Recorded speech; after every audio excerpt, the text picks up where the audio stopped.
Hey guys, so Michael is working on setting up the solar panels today. It's not so fun. So Michael is on the final tie down, which is great because he said it was a lot of work. It wasn't easy.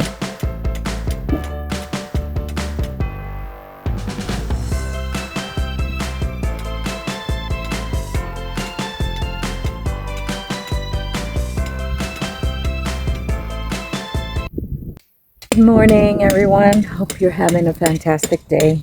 If not, hang in there. Life is what you make of it, right? So today, my husband is working on the tie downs to put on the tiny home shed. And yes, he's having a hard time.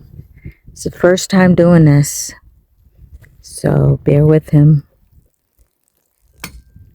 Kisbah is here with me. We have her on a leash because we don't want her running away. And this is what I do in the mornings. Bible study together as husband and wife. And we did it in there, in a tiny home. And it was such a blessing to be able to have this because we get to use the additional space right now to do our Bible study. And so I'm gonna go ahead and show you what I do with Kisbah in the mornings. So we do this in the mornings and the evening, and we take her grazing. So excuse my hair, it's not combed, but I like the wind blowing through my hair, so I took it down. But bear with me. So we're gonna take Kisbah for a little graze while Michael's working on that. I have some time to get her to do some grazing. As you can see, sheepdog Nidal is tagging along. And you guys are not going in my garden. This way. Let's take her to the back so she can do some grazing. Where you going, Nidal? Keep up. You can see Nidal now grazes. That's why we call him sheepdog. So he has been learning from his sister Kisbah, our little Glam lamb. And he's saying, well, if it's good enough for you, it's good enough for me. So hopefully it doesn't do him any harm. But so far, he's been good. His diet is good. And I'm wondering, can that be the reason why he's looking a little chunky? So comment if you know. But yeah, this is what I do with Kisbah. So Kisbah is going to not only be a little pet, but she's going to be the first sheep that we have, and we're going to mate her, and she will be having babies. So we have plans for her to do that. I said kids, no pun intended. But once she start having baby lambs, not goats, when she start having her own, then she will start producing milk, which is awesome because we will welcome milk over here. We want a land that is filled with honey. That's what the Lord promised to bless us with. And as you can see back there, Michael has put up a solar panel rack, and he's been wanting to do that because of the wind. We're doing this for safety. So we don't have like a big system or anything, but we use our panels and as well.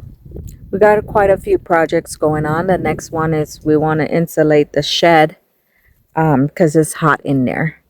So we want to start with that at least. And as we've been saying before, if we can do it, you guys can do it. This is not hard fetch. Some of you mentioned that while you like the lifestyle, you can't see yourself being away from stores. So we actually are not too far from the town of Sholo. And there's regular stores there, like your Safeway, your Walmart, your your Ross, you know, that kind restaurants, all kinds of different restaurants. So we have lakes here. We have tons of lakes.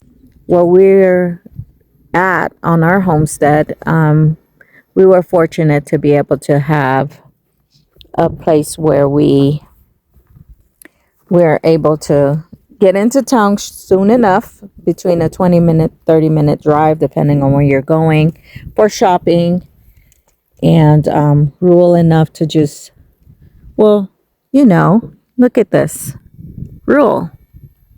So it's been before, you know, Michael and I also called to the White Mountains for ministry. And we have an off-grid ministry, and we have fellowship with our brothers and sisters, and we operate like the early church, which we go from house to house, and we share with one another. We eat and drink like everybody else, together as a family.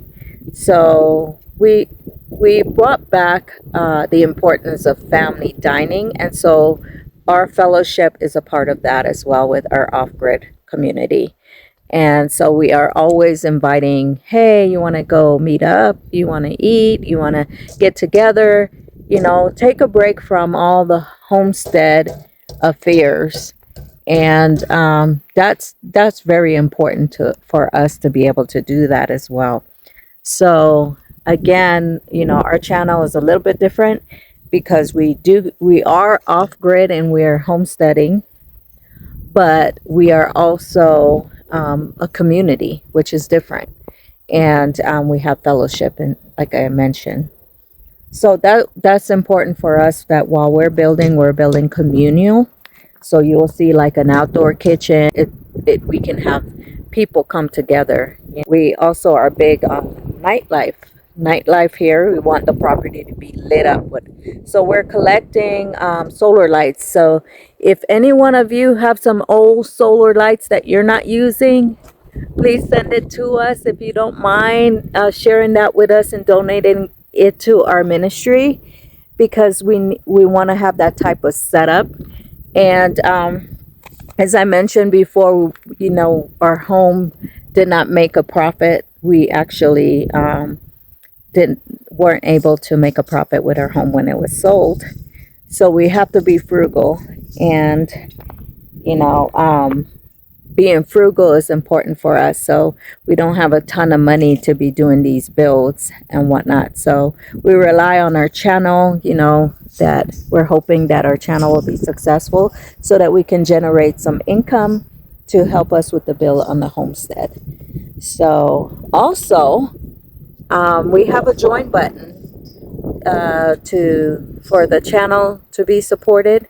And some of you already know that we do. It's called Boots on the Ground.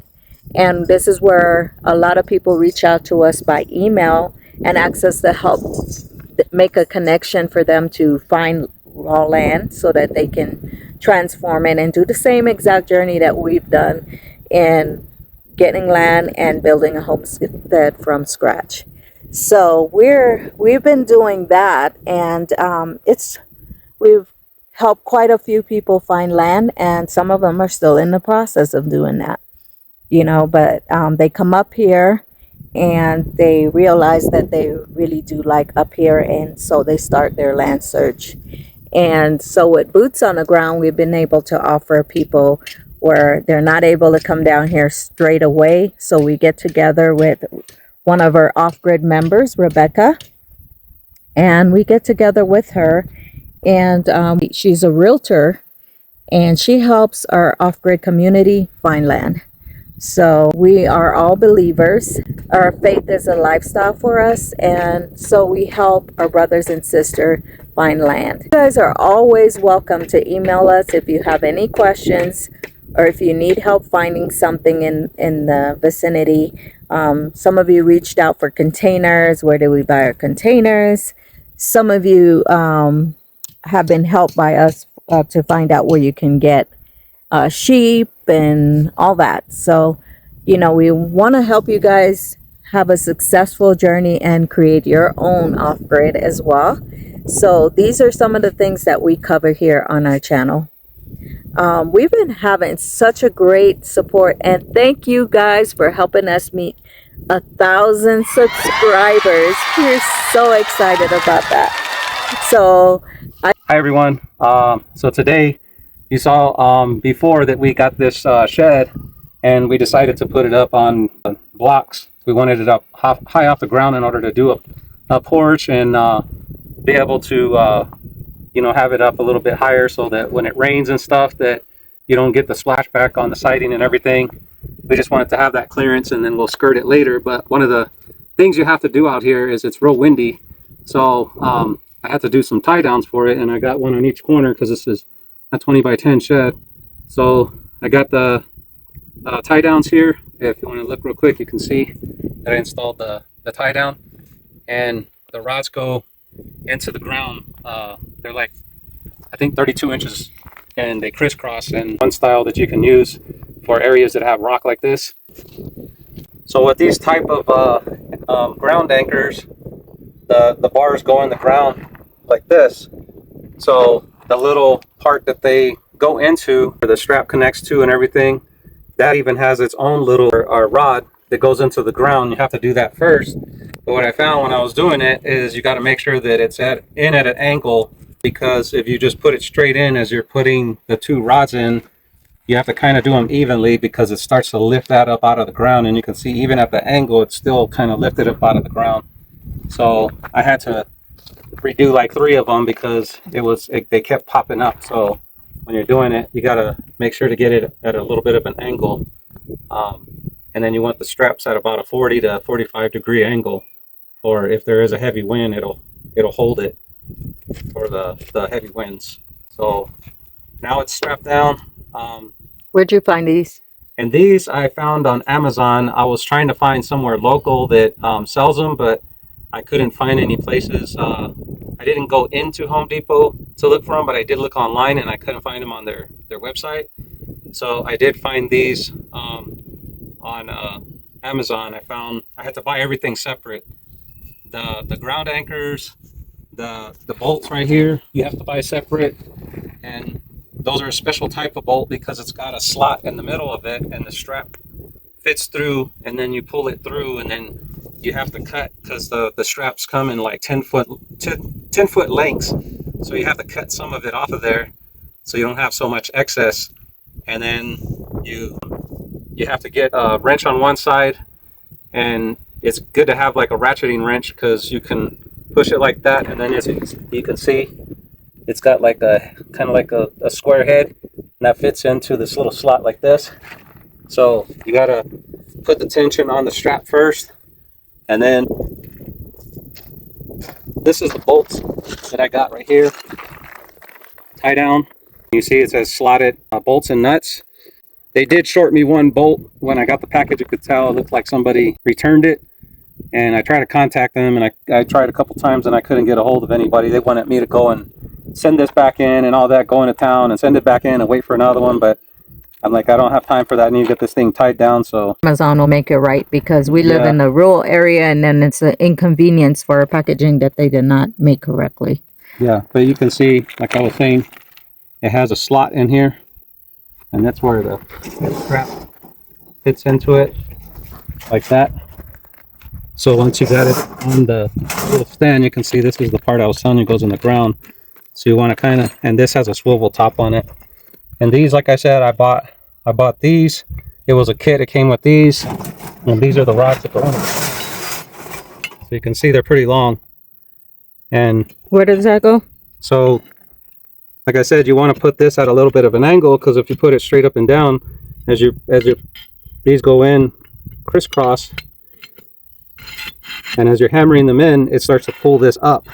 Wow. So you want to put it at an angle so it keeps it, it also will hold it better too. And this was my first time doing that, so I learned I had to end up pulling them out.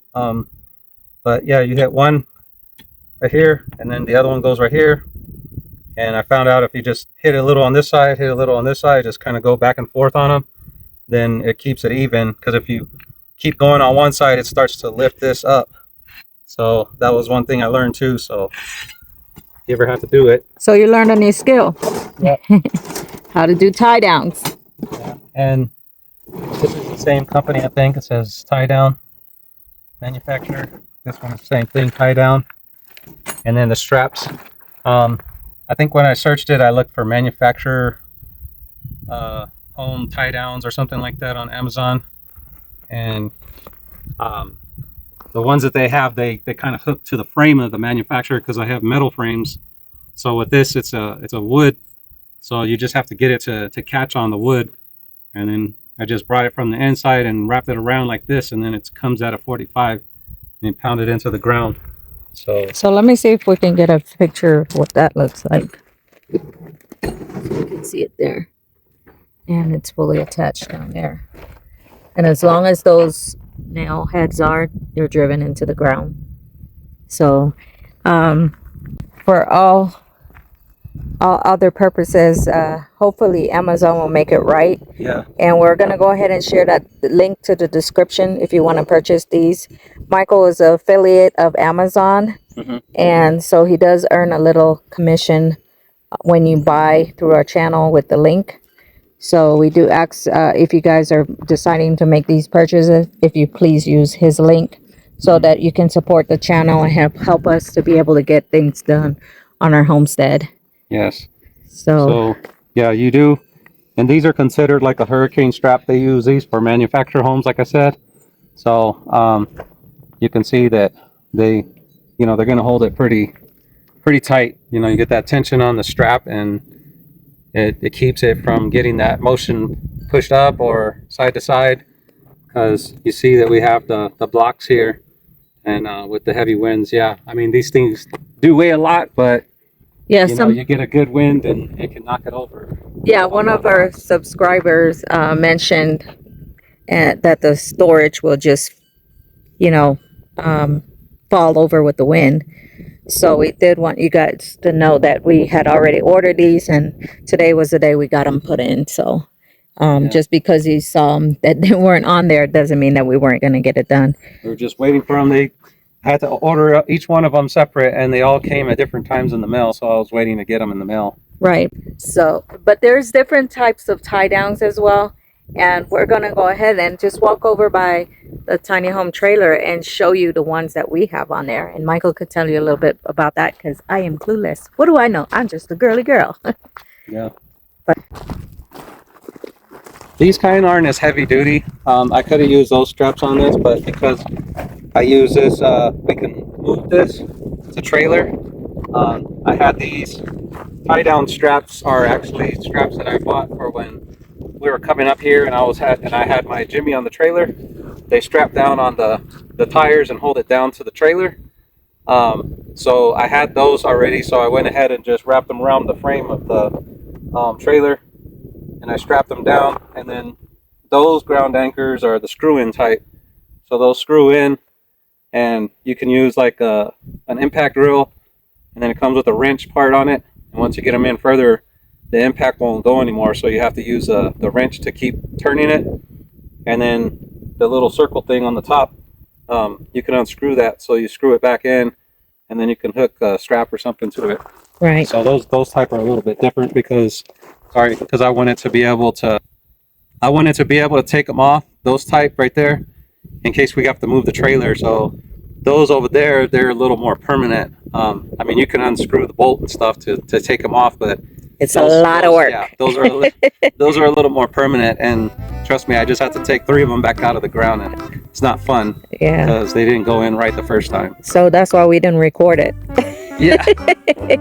So my forearms are got Popeye forearms. And believe me, Michael Getting had under there with the hammer. Michael had words for those steaks. Yeah. So this portion, I'm just trying to show you guys that I built a solar rack for our solar panels. It's not done yet. I know it's not the best looking thing. It's not pretty. It's got, yes, it's from, again, a lot of discounted wood and stuff like that. So, I braced it, and I still got to put some bolts in here to brace it better to the posts and all that, and I concrete it to the ground. And I'm still going to also put some straps with anchors in the ground, but it holds our 4 panels because I just had them sitting on the ground for now. And what happens when they're sitting on the ground? I didn't want them sitting on the ground because you get, again, everything out here, you got to think about the winds. You get that big gust of wind and it'll just lift up your panel and flip it, and then it hits a rock or something and boom, there. And again, this one, like I said, it's not done. Doesn't look pretty right now. Eventually I'm going to paint it all one color so it looks nicer. But, you know, I got it concrete in the ground, and, you know, I got the panels off the ground. I still have to do some, like I said, some more reinforcing on it. Got these crossbars going around it and stuff to keep it more sturdy for the wind and everything. And again, I'll get some, like you see how I did the shed here. I'll get some cable with a ground anchor and anchor it into the ground as well as the concrete. Right. Another good thing about doing this is now I have a little lean-to type of cover with the panels. So now I can use this for storing firewood, or I can also use it for Hay, you know, temporary. hay, yeah, hay, wheelbarrow, whatever. Says something to get it out of the rain. I can fit it under here, and it's, you see, it's. So as you can see, it's a good height for me because I fit right under here.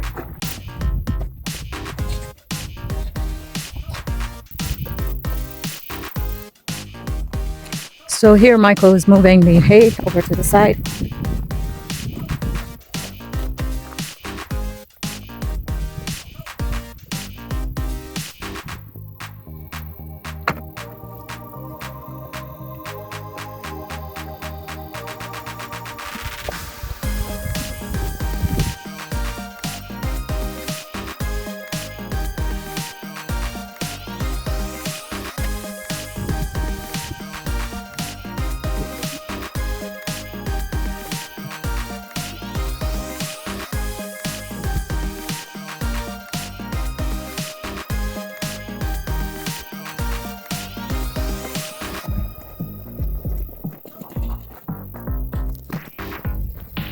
So we're moving the hay over on this side. That way we get it out of the chicken coop.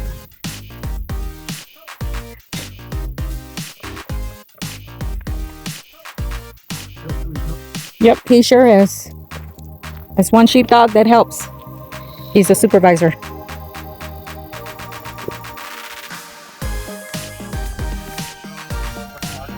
Exactly. That's how this girl be doing it.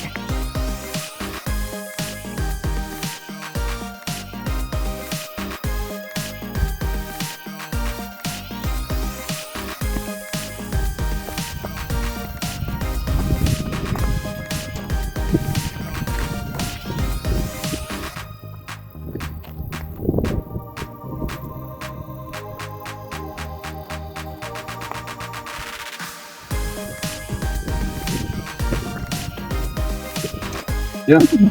When you're living off grid, you always need some more storage somewhere. You know, to keep stuff on the elements. Right. What we're seeing now that even in our planning, the plan for everything has to have a purpose. There's no reason to have. Sorry, that was a rock that Michael threw. There's no reason to have things on your property if you don't need it.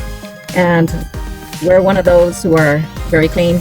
We like to keep stuff organized. Keep stuff organized and clean. We still got a lot to do. Yes, and we've done a lot here, but we're not even. We have barely put a dent in it. Yeah. You know, once we get this up and running, then everything is done. You don't have to worry about trying to do stuff when you don't have money because you know everything's done. So that's one thing that I used to be able to go to the store and buy whatever I want when I want it, but this is not that lifestyle. There's a lot of sacrifices here, and to me it's worth it. I don't miss designer this and designer that. I don't. Everybody that knows me know that we've never been the type to not have nice things, you know. And so here, this is humble for us, but we enjoy it.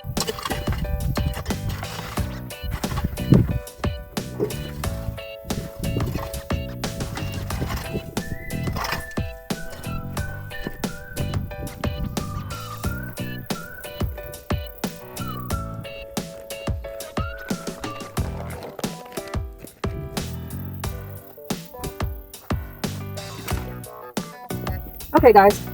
So this is what I brought all the rocks over here. I am gonna go ahead and I don't want this getting muddy, so I'm trying to build a little rock area.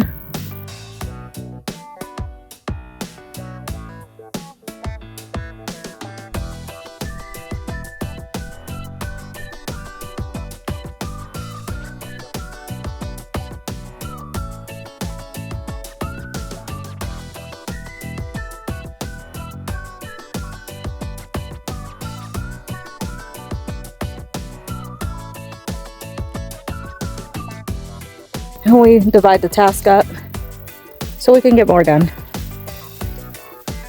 Tell me what you're doing. Putting some bedding down for the chickens. That's what we have going so far.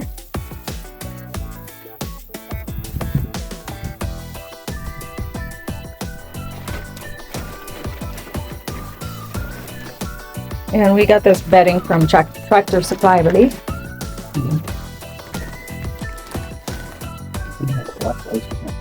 Oh, the chickens are gonna love those. Yeah, won't be in here very soon.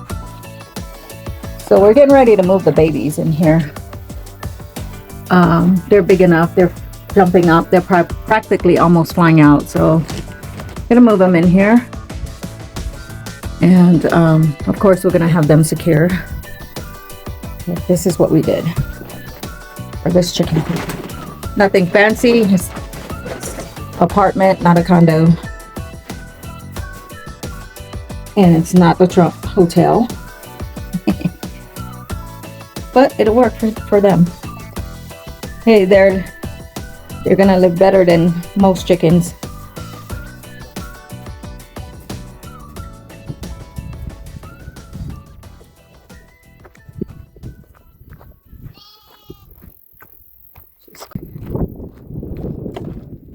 Thing about having our Kisbah, it sounds like a homestead. So this is what we're doing temporarily to keep her food and her hay nice and dry. And the chickens bedding and things, stuff. And now we're gonna be moving these babies in a little while.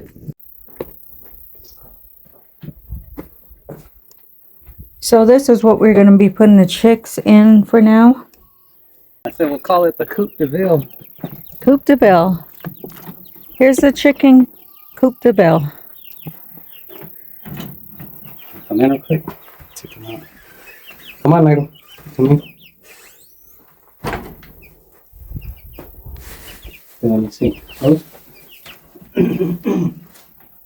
Put some bedding in here. Wonder if I should just take the tray out. Is it on here? Yeah, and then they can poop on the ground. And we can move it away and clean it up and get it into the compost.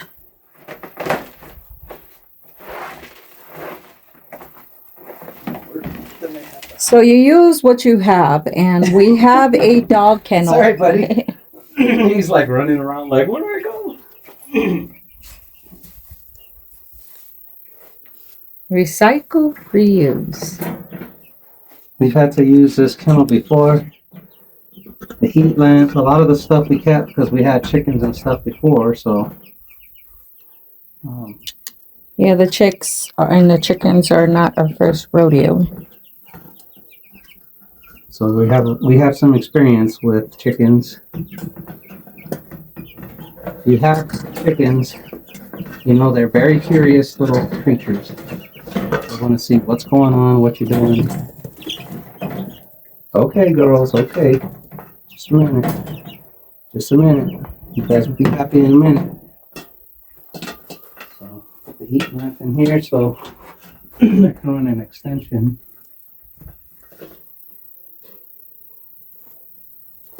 That way they can. It's been still pretty warm at night, but in here it'll probably be a little bit cooler, so I have to run A lamp for them.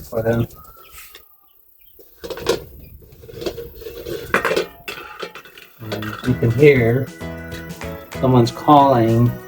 Nah. Nah. She wants to see what's going on. I have to bring her over here so she can. Yeah. Ooh, if they were big enough, that would be yummy. That'd be what? Yummy. Worms? Yeah, this bug. Sure would be yummy.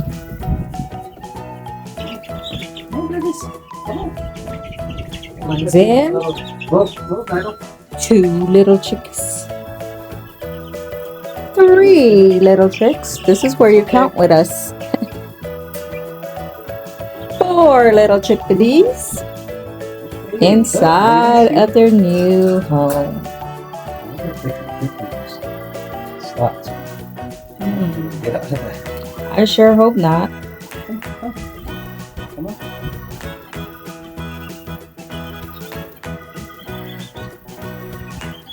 You may want to put this in there as extra, like put it offset so they can't squeeze through there. The thing is, it won't fit around the whole thing, babe. Yeah. I think they'll be fine because they're inside here too. So if they get out, they're still in here. That's true.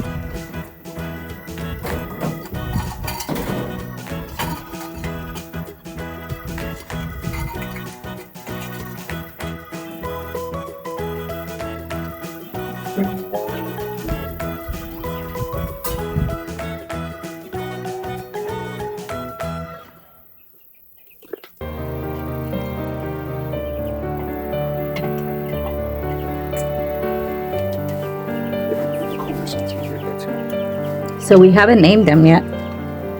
We're waiting for them to get a little bigger so we can check out their personalities. So we call them the chickadees. Hi.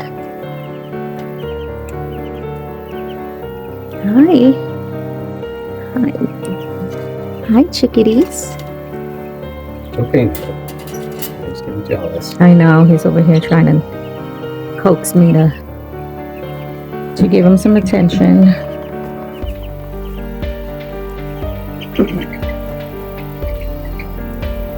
Bring Kisbah so she can see. Let's see what's going on